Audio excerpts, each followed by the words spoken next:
Hello dear students, welcome to our YouTube channel medico nursing classes.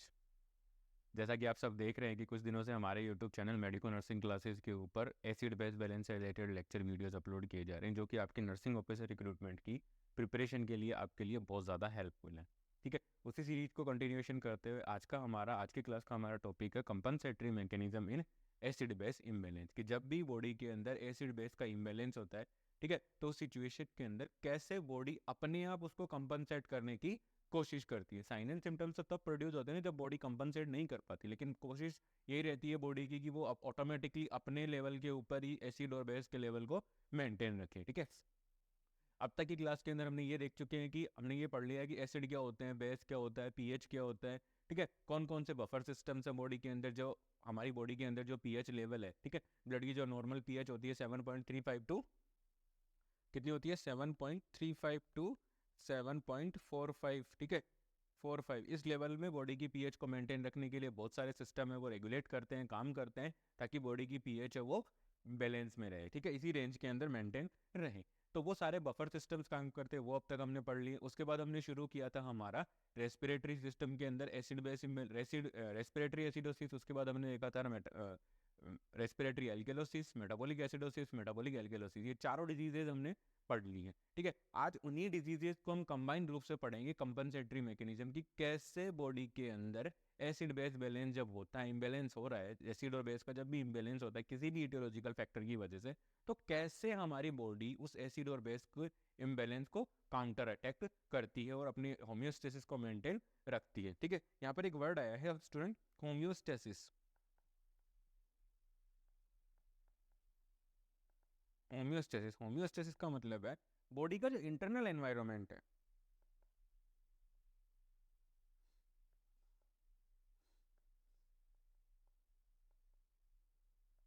Internal environment of body, body का जो internal environment है उसको balance रखना है। ठीक है, उसको हमें क्या करना है, बैलेंस रखना है। उसको बैलेंस रखने के लिए हम क्या कर सकते हैं, ठीक है, उसको वो बैलेंस कैसे रहेगा, बॉडी की पीएच मेंटेन हो, मतलब पीएच है वो 7.35 के लेकर के 7.45 के बीच में हो।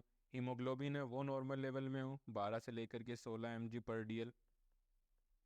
ठीक है, ब्लड की जो सेल्स हैं are in blood cells in normal range, blood cells in normal range.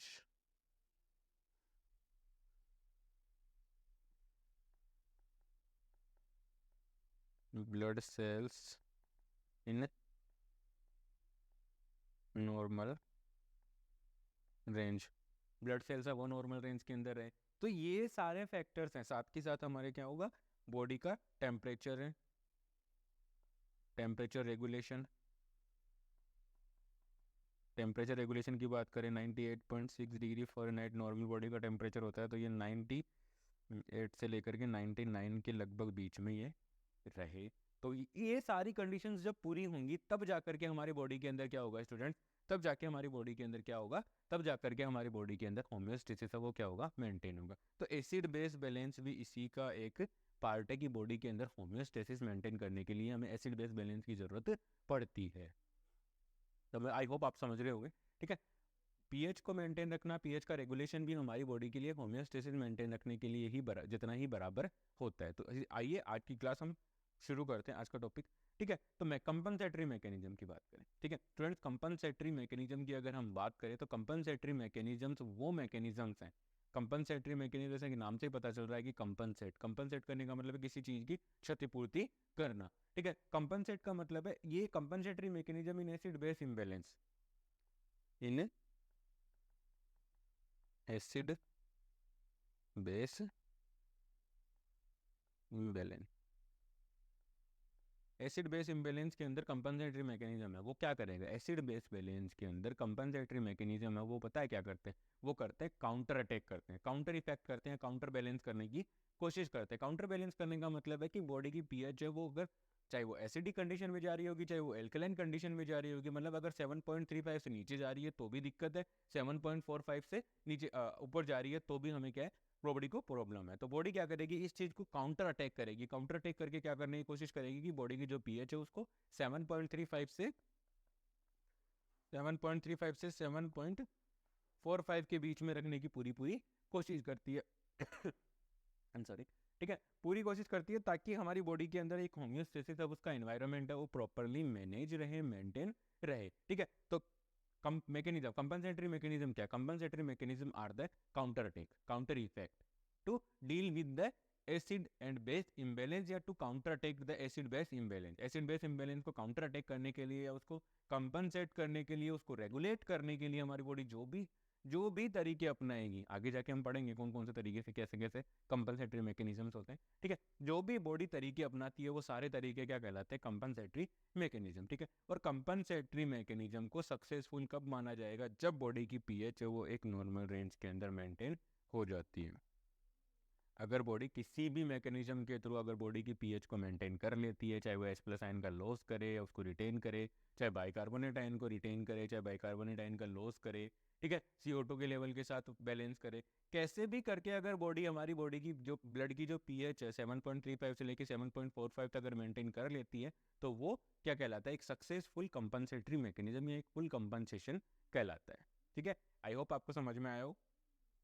Next हम देखते हैं कि रेस्पिरेटरी एसिड बेस इम्बैलेंस। ठीक है, रेस्पिरेटरी एसिड बेस इम्बैलेंस की बात करते हैं कि भाई रेस्पिरेटरी सिस्टम के अंदर जब चेंजेस आते हैं तो उस सिचुएशन के अंदर कैसे सिचुएशन चेंज होती हैं, कैसे हमारी बॉडी के अंदर चीज़ें रहती हैं। ठीक है, तो उसमें अगर हम देखें स्टूडेंट्स, उसमें ये देखते हैं, ठीक है, तो रेस्पिरेटरी जो फंक्शंस होते हैं, रेस्पिरेटरी फंक्शन है, तो रेस्पिरेटरी जो फंक्शंस का जो मेन इंडिकेटर है, रेस्पिरेटरी फंक्शंस का जो मेन इंडिकेटर है वो कौन होता है? Partial pressure of CO2।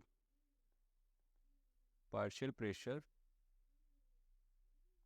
Pressure of CO2। CO2 का जो पार्शियल प्रेशर है वो नॉर्मल कितना होता है? वो होता है, नॉर्मल होता है sir 35 to 45 mm of Hg। 35 to 45 mm of Hg वो क्या होता है? CO2 का नॉर्मल पार्शियल प्रेशर होता है। ठीक है, ये क्या होता है? CO2 का नॉर्मल पार्शियल प्रेशर होता है। स्टूडेंट, हमने पहले ही इन चीज़ों नॉर्मल वैल्यूज़ के बारे में बात कर चुके हैं हम। ठीक है, फर्स्ट क्लास के अंदर, सेकंड क्लास के अंदर हमने यही बात की थी कि नॉर्मल वैल्यूज़ क्या होती है। अगर किसी को स्टूडेंट को कोई डाउट है तो प्लीज़ आप फर्स्ट क्लास और सेकंड क्लास रेफर करो एसिड बेस इम्बैलेंस की, और फिर भी डाउट रहता है तो प्लीज़ कमेंट सेक्शन में बताओ, मैं डेफिनेटली उस डाउट को क्लियर करूँगा।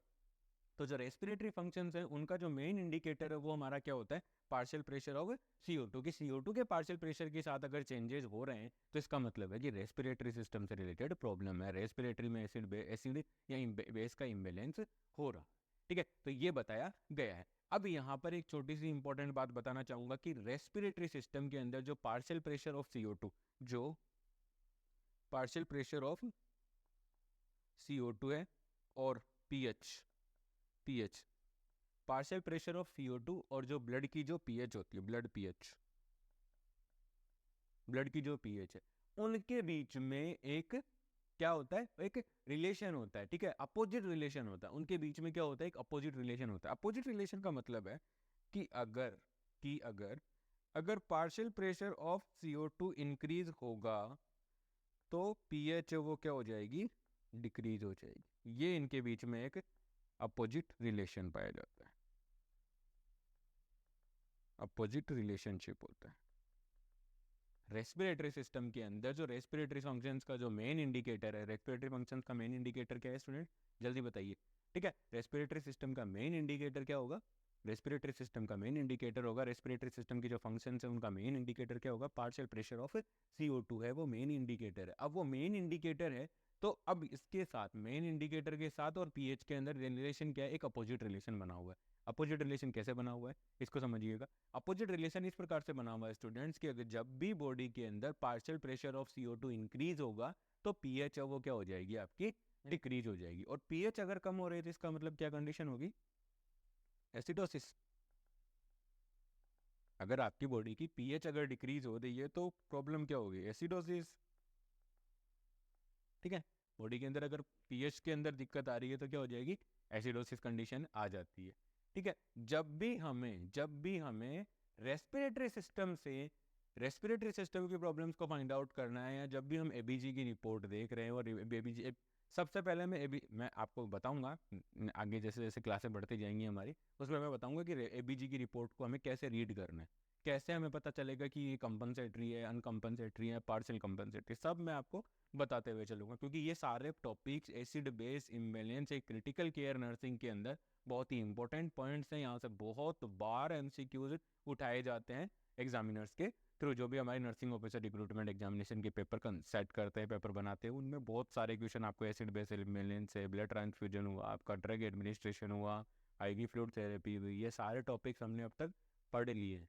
ठीक है, तो ये वो है जो क्रिटिकल नर्सिंग के अंदर, क्रिटिकल नर्सिंग केयर के अंदर सबसे ज़्यादा काम में आते हैं, और यहाँ से हर बार आपको डेफिनेटली क्वेश्चन आपको देखने को मिलेगा हर नर्सिंग ऑफिसर रिक्रूटमेंट एग्जामिनेशन की प्रिपरेशन के अंदर करो। ठीक है, ताकि ये लेक्चर वीडियोज आपके काम आए। ठीक है, तो मैं अपन बात कर रहे थे रेस्पिरेटरी सिस्टम के अंदर एसिड इम्बैलेंस की। तो रेस्पिरेटरी फंक्शंस का जो मेन इंडिकेटर होता है वो क्या होता है? Partial pressure of CO2। और पार्शियल प्रेशर ऑफ CO2 और पीएच के बीच में एक अपोजिट रिलेशन होता है कि एक बढ़ता है तो दूसरा कम हो जाएगा। अगर पीएच बढ़ रही है तो पार्शियल प्रेशर CO2 कम हो जाएगा, मतलब एल्कलोसिस हो गया। ठीक है, और अगर ऐसी पीएच है वो डिक्रीज हो रही है तो एसिडोसिस होगा, लेकिन इसमें CO2 का क्या हो जाएगा? CO2 का लेवल है वो क्या हो जाएगा? इंक्रीज होता है। इन दोनों के बीच में क्या हो गया? एक अपोजिट रिलेशन हो गया। तो हमें क्या करना है, जब भी हम एबीजी की रिपोर्ट को स्टडी कर रहे हैं, एबीजी की रिपोर्ट को देख रहे हैं, तो सिचुएशन में हमें सबसे पहले ये देखना है कि पीएच और पार्शियल प्रेशर ऑफ CO2 के बीच में क्या रिलेशन है। पीएच और पार्शियल प्रेशर ऑफ CO2 के बीच में क्या रिलेशन है? पीएच और पार्शियल प्रेशर ऑफ CO2 के बीच में अगर रिलेशन है, एक बढ़ रहा है, एक ज़्यादा हो रहा है, या दोनों बढ़ रहे हैं, इस सिचुएशन के अंदर अगर एक दोनों के बीच में अगर अपोजिट रिलेशन मिल रहा है आपको, जब आप एबीजी पढ़ रहे हो, ABG meaning arterial blood gas analysis, arterial blood gas analysis या रिपोर्ट, दो भी है।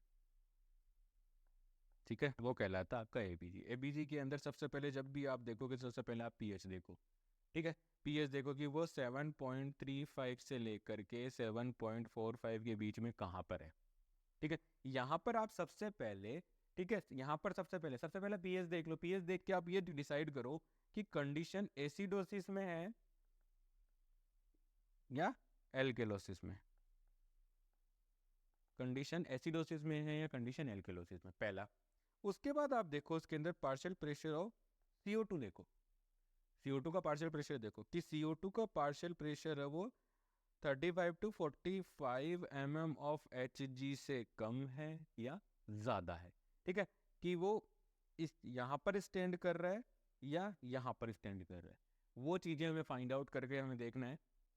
अगर पार्शियल प्रेशर ऑफ CO2 के अंदर अगर चेंज हो रहा है तो इसका मतलब है कि कंडीशन है वो रेस्पिरेटरी से related, respiratory acid base imbalance है। अब चाहे वो पीएच को देख के हम बोलेंगे कि वो एसिडोसिस है या वो रेस्पिरेटरी एल्केलोसिस है। ठीक है, तो ये एक इंपॉर्टेंट चीज़ है यहाँ पर। ठीक है, दूसरा है कि जब भी हमारी बॉडी के अंदर पीएच है वो इंक्रीज होती है और CO2 है वो डिक्रीज होती है, तो वो कंडीशन क्या कहलाती है? रेस्पिरेटरी एल्केलोसिस कहलाती है। जब पीएच क्या हो रही है? पीएच तो हो रही है इंक्रीज, और पार्शियल प्रेशर ऑफ CO2 क्या हो रहा है? डिक्रीज हो रहा है, तो वो कंडीशन क्या कहलाती है? हमारी रेस्पिरेटरी एल्केलोसिस कहलाती है। नेक्स्ट सिचुएशन है कि जब पीएच डिक्रीज हो रही है और पार्शियल प्रेशर ऑफ CO2 वो इंक्रीज हो रहा है, तो वो क्या कहलाएगा? रेस्पिरेटरी एसिडोसिस वो कहलाएगा। ये वाले दोनों पॉइंट आपके लिए बहुत ज़्यादा मोस्ट इम्पोर्टेंट है, यहाँ से MCQ उठाया जा सकता है कि जब भी आप एबीजी की रिपोर्ट देखोगे ना, तो ये दो कंडीशंस हैं, ये जो कंडीशन जो मैं हाईलाइट कर रहा हूँ, ठीक है, ये जो कंडीशंस है वो कंडीशंस आपके लिए आपको ध्यान में रखना बहुत ज़रूरी है। अगर आपको एबीजी की रिपोर्ट पढ़नी है तो ये दोनों कंडीशन आपको उंगलियों पे होनी चाहिए, याद होनी चाहिए, रिमाइंड होनी चाहिए, रिमेंबर होनी चाहिए, ताकि आप एबीजी की रिपोर्ट को फाइंड आउट करके उसका एक्यूरेट रिजल्ट निकाल सको। क्योंकि जो भी एग्जामिनर हमसे सवाल पूछेगा वो ऐसा तो है नहीं कि भाई आप ये एसिडोसिस है, ये पार्शियल प्रेशर CO2 इंक्रीज हो रहा है, डिक्रीज हो रहा है। अगर आपको यही नहीं पता कि partial pressure of CO2 normal कितना होता है, इंक्रीज होगा तो क्या होगा, डिक्रीज होगा तो कौन सी सिचुएशन होगी, तो आप एबीजी की रिपोर्ट को अच्छे से स्टडी नहीं कर पाओगे। तो इसके लिए हमें दोनों पॉइंट है वो clearly keep in mind, clear होने चाहिए, याद होने चाहिए, ताकि हम एबीजी की रिपोर्ट को आराम से पढ़ सकें। तो ये था हमारा रेस्पिरेटरी एसिड बेस इम्बैलेंस, कि भाई रेस्पिरेटरी सिस्टम के अंदर एसिड बेस इम्बैलेंस हो रहा है तो वो कैसे हो रहा है। ठीक है, नेक्स्ट हम पढ़ते हैं मेटाबॉलिक एसिड बेस इम्बैलेंस। ठीक है, नेक्स्ट हम देखते हैं मेटाबॉलिक एसिड बेस इम्बैलेंस कि मेटाबॉलिक सिस्टम के अंदर एसिड और बेस के इम्बैलेंस हो रहा है तो उस सिचुएशन के अंदर कैसे बॉडी कंपनसेट करने की कोशिश करती है। ठीक है, तो सबसे पहले मैं आपको बताना चाहूँगा कि जो मेटाबॉलिक फंक्शंस हैं हमारी बॉडी के अंदर, जो मेटाबॉलिक फंक्शंस हैं उनका जो मेन इंडिकेटर है वो कौन सा होता है? Metabolic function indicator. Metabolic function indicator, metabolic function का जो इंडिकेटर होता है वो कौन होता है? HCO3 माइनस आयंस होते हैं। यहाँ इसको लिख सकते हैं अपन बाइकार्बोनेट। बाइकार्बोनेट क्या करता है? मेटाबॉलिक फंक्शंस को इंडिकेट करते हैं कि मेटाबॉलिक फंक्शंस है वो नॉर्मल है कि नहीं है। ठीक है, दूसरा है, अब आपको जब भी एबीजी की रिपोर्ट पढ़ रहे हो तो अगर उसके अंदर बाइकार्बोनेट आयन और पीएच में चेंज हो रहा है और आपका पार्शियल प्रेशर ऑफ CO2 वो नॉर्मल रेंज है, इसका मतलब है कि बाइकार्बोनेट और पीएच में चेंज हो रहा है, इसका मतलब है कि कंडीशन है वो कहीं ना कहीं मेटाबॉलिक से रिलेटेड है। ठीक है, तो अब हमें क्या करना होगा? अब हमें ये पता होना चाहिए कि बाइकार्बोनेट का नॉर्मल लेवल कितना होता है। तो बाइकार्बोनेट का जो नॉर्मल लेवल होता है वो होता है students 21 to 28 milliequivalent per litre होता है। ठीक है, ये बाइकार्बोनेट आयन का नॉर्मल लेवल होता है। ठीक है, तो ये एक बाइकार्बोनेट का क्या है? नॉर्मल लेवल है। अगर इसी रेंज के अंदर अगर बाइकार्बोनेट का जो लेवल है वो नॉर्मल जो रेंज है 21 to 28 उसके अंदर मेंटेन है, उसके बीच में है, तो इसका मतलब है कि मेटाबॉलिक फंक्शन है वो नॉर्मल कंडीशन के अंदर। और मेटाबॉलिक फंक्शंस के इंडिकेटर कौन है? मेटाबॉलिक फंक्शन का इंडिकेटर, यहाँ पे सवाल आ सकता है आपसे, पूछा जा सकता है नर्सिंग ऑफिसर रिक्रूटमेंट एग्जामिनेशन के अंदर MCQ आ सकता है कि मेटाबॉलिक फंक्शंस का इंडिकेटर कौन होता है। तो बाइकार्बोनेट आयन होते हैं वो क्या होते हैं? मेटाबॉलिक फंक्शन के क्या होते हैं स्टूडेंट्स? इंडिकेटर होते हैं। ये बताते हैं कि मेटाबॉलिक फंक्शन सही से चल रहे हैं कि नहीं चल रहे हैं। तो और बाइकार्बोनेट का नॉर्मल लेवल कितना होता है? 21 to 28 milliequivalent per litre. अब ये देखिएगा स्टूडेंट कि जब भी बॉडी के अंदर मेटाबॉलिक एसिड बेस इम्बैलेंस होता है, जब भी बॉडी के अंदर मेटाबॉलिक एसिड बेस इम्बैलेंस होता है तो उस कंडीशन के अंदर क्या होता है? उस कंडीशन के अंदर क्या होता है? मेटाबॉलिक जो बाइकार्बोनेट आयन है, ठीक है, pH and HCO3 minus ion मतलब बाइकार्बोनेट आयन, ठीक है, इन दोनों के बीच में एक क्रॉसपॉन्डिंग रिलेशन पाया जाता है। एक क्रॉसपॉन्डिंग रिलेशन, अब ये क्रॉसपॉन्डिंग रिलेशन का मतलब है कि दोनों के बीच में एक ऐसा रिलेशन होता है कि जब एक बढ़ता है तो दूसरा ऑटोमेटिकली बढ़ जाएगा। ठीक है, अगर बॉडी की पीएच बढ़ रही है, पीएच अगर इंक्रीज हो रही है तो वहीं पर बाइकार्बोनेट आयन है वो भी क्या होंगे? आपके इंक्रीज हो जाएंगे।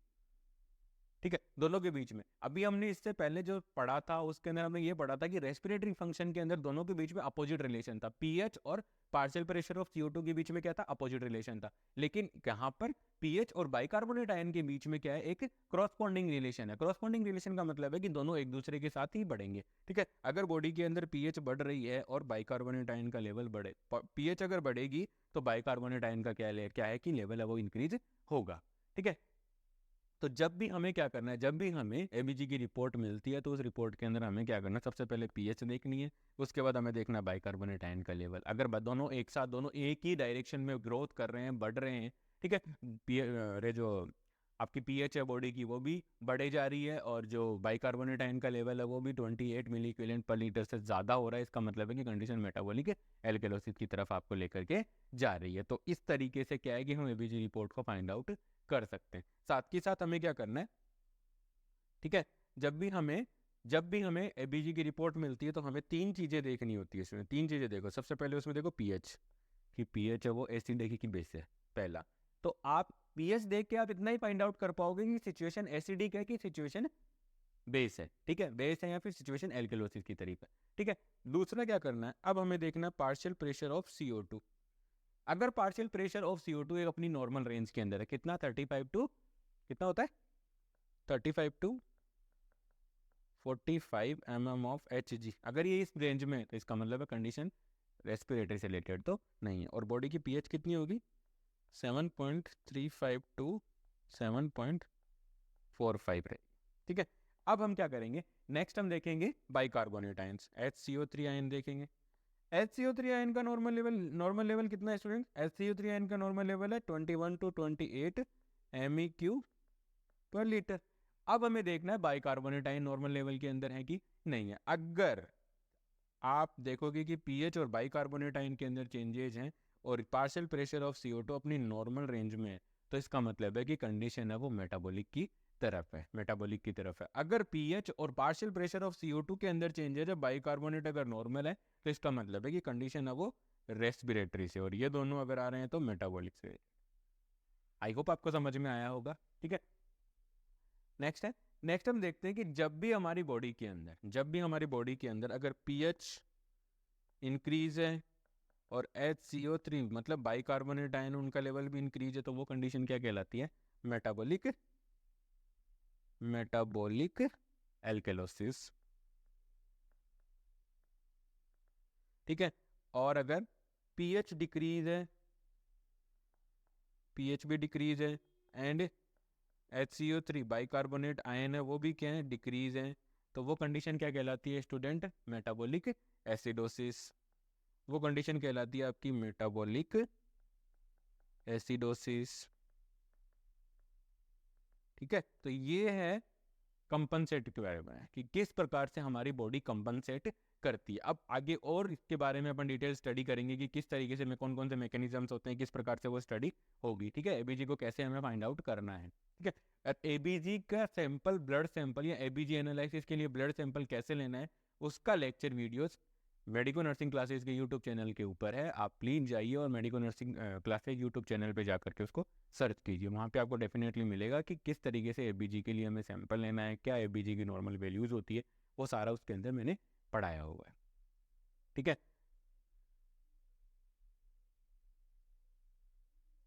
आज की क्लास में इतना ही।